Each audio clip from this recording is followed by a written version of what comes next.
Hi, welcome to GOCCOPRO. Today we're going to do a little two-colour job on a QS200. We've got a little design that's got some half-tones and some solids, and we're going to fill in these words up here with a second colour, and there's another bit down the bottom. The first thing we're going to do that's going to help our registration is we're just going to take our design and we're going to rotate it through 180 degrees. That's because we want the reference points to be all starting at the bottom and working out, and when we put that on the press I'll refer back to that so you can see why we've done it that way, so we can set our press up and work from the bottom and work out. It's really just about aligning the two screens that we're going to create. So we hit print. We've set this up for a 500 by 700 frame, very quick and very easy, and we hit print. And again, our settings for this are all pretty standard, and the one thing that we will show is we've got a screen and a line resolution of 60 and 45, and we'll just hit print. The printer has been paused. Do you want to cancel? Continue. So we're now going to send that through to the printer, and everything should be fine.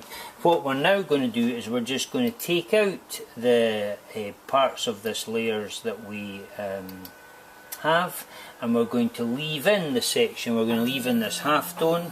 We're going to add back in some words, and we're going to add back in the fill of our words. So this is going to give us the insides. We'll have a halftone. We're going to print this in blue, and this will work out.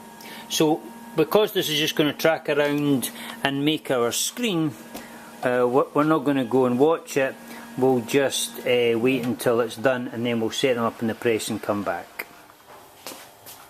So what we've done is we've taken our two frames.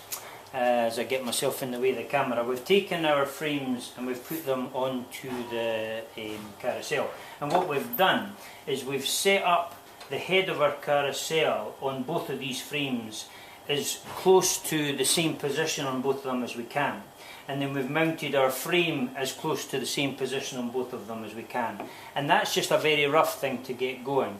What we're now going to do is we're going to work with a black one, and we're going to lay it down where we've got all our key lines, and then we can line up our other one. So Graham's going to print this one through. We'll just print onto our felt. We use our felt blanks to practice on and get ourselves set up. It's cheaper than printing on garments and all the rest of it. So we've laid down our, just see if you can see that. We've laid down the image, and we have on here the gaps and the holes where we're going to fill in, and various gaps that are left in this one, and this will allow us to set up the second colour because we can look through. So we're flash drying this to make sure that we don't back onto our second screen. I'm going to use glue on this.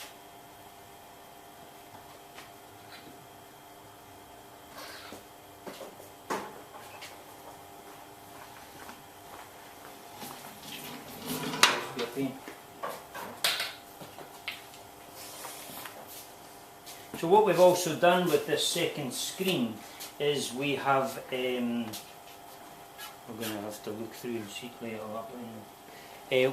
What we're now to do is slacken this screen off a little bit in the frame, and what we're going to do is we're just going to look through and see where our words, it might not be obvious on this camera, but what we're going to do is just line this up by eye through the screen, because we can see the fit through the screen. It's actually more obvious when we look at it than when we do it on the camera, unfortunately.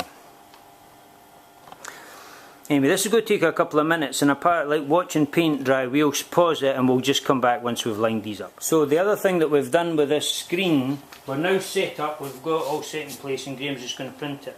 But what we did was when we set the second screen, we changed the angle that the dots were being laid down at to hopefully create a nice two-tone effect inside our cyclist. So we're going to lay this down, and again we're just doing this as a temporary thing just now to see where we are. What we've got in this one is a little key line around the black. That's not too bad.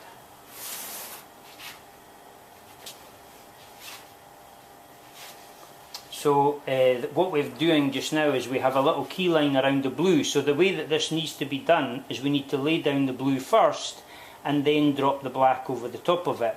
And it will change the look of this very slightly. So that's what we'll just do just now. We just need to reverse the way we've done it. So this time we print the blue first. The black will have a... the black has the key lines which will fit around the blue, and we should end up with a nice little image and design.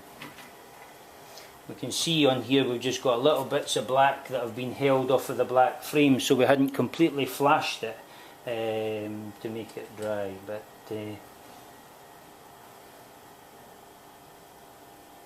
always fun watching a heater drying off the ink. Most of this sort of stuff I'm sure you'll get yourself.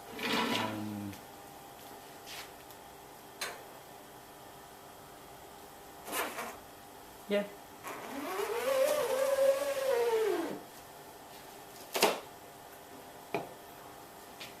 So there we are, we've got a pretty good little image, and the black now is much stronger in the rider than it was before. Hopefully we can pick that up and we can see the nice design. Well, what we'll do is we'll print a t-shirt and we'll just show that on the end of the video to see. Cheers. We've done our second tweaking. We moved things around a wee bit, and then we're now just put a t-shirt onto the press, and we're just doing a light print over. Again, with the detail that's coming out of it, you can see we've got all this half tones inside here. We're just flash drying for about 15, and then we'll print our black. And often you need to revisit your positioning of your screens. You lay it down once, you set it up, and then you maybe just need to retweak it again. We've got micro registration on the back of our presses, which are these sections down here. I don't know if you can see it. And that just allows us to tweak the design to make the fit a little bit better.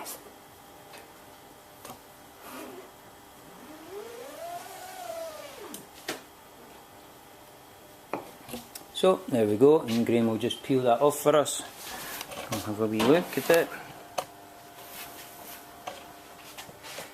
And there we go, we have our two colour with a nice bit and a wee bit of half tone with blues and blacks in the middle, different tones going on there, and our wording all fitted. And well done, Graham. Thank you. So we took the same design and we just slapped it onto a yellow t-shirt, a performance yellow t-shirt, and turned out pretty good, I think. So that's how easy it is with a GOCCOPRO QS200.